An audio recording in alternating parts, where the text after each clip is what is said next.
All right, so back to unit 7. This is the square root functions, okay? So I guess they want you to graph on number 1. It doesn't really have instructions written there. So you have to graph. Okay, now the first thing that will be helpful when you're graphing is to list your transformations. Okay? So what are your transformations based on that equation right there? 2 times the square root of x plus 3. And they tell you that the parent function is square root of x. Up 3, right? So, but remember, there's a certain order, right? So up 3 comes second. What is the first transformation then? What would this vertical stretch by? That's right.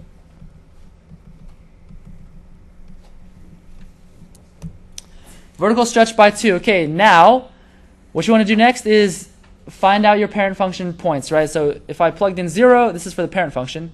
If I plugged in 0, what would I get for the parent function? It's square root of x. What's the square root of 0? 0. What's the square root of 1? What's the square root of 4? Square root of 9. So these are my parent function points, right? And so, like I said, I like to do it by graphing and not by multiplying the table because that's annoying. So 0, 0, 1, 1, 4, 2, and 9, 3. Now this is not my answer. Bless you. This is not my answer. This is the original, right? So I want to find my points based on my transformations. So what is my first transformation? Vertical stretch by 2, right? So I'm going to take all of these points and double how far away they are from the x-axis. So you see this point's on the x-axis, right? Yeah. So if I doubled on the x-axis, that's still that. Well, that's where it is. Yeah, because it's 0. See, this one is 1, right? So if I doubled that, where should it be? 2. So it's going to be here. This is for the vertical stretch. This one, you see how it's 2 spaces away from the x-axis? If I double that, how many spaces away should it be? 4, so it's going to be up here. And this last point over here, how many spaces away is it from the x-axis? 3.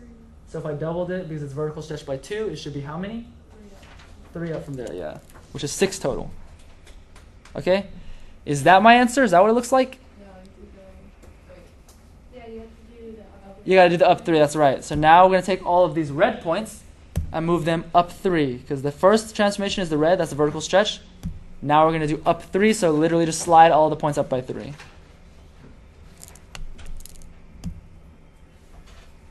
One, two, three. 1, 2, 3. 1, 2, 3. So there is the final graph, like that.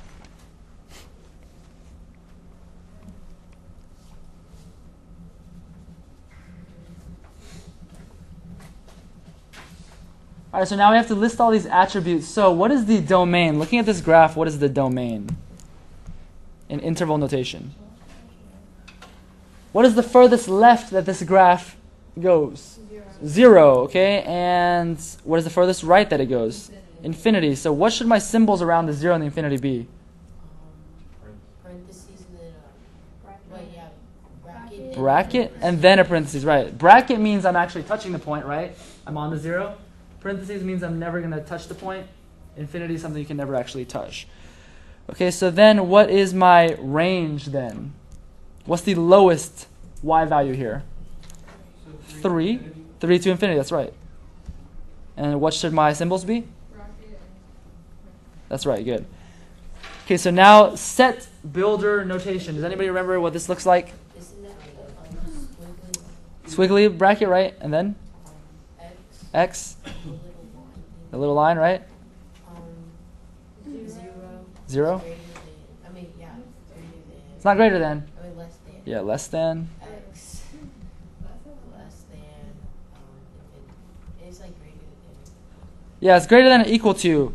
And how can you tell this, right? These two signs, remember it was less than. You're confusing me. It's less than. It's always less than, right? But how do you know if it should be less than or equal to or less than? It's based on the bracket or the parentheses. That's right. So if it's a bracket, then it's going to be less than or equal to. So following that same pattern, what would the interval notation, or what would the set builder notation for, oh, they only wanted you to write 1. Okay, whatever. What would the set builder notation for the range be? Squiggly. Y. The little line. 3 is the less than or equal to. Y is less than. That's right. There we go.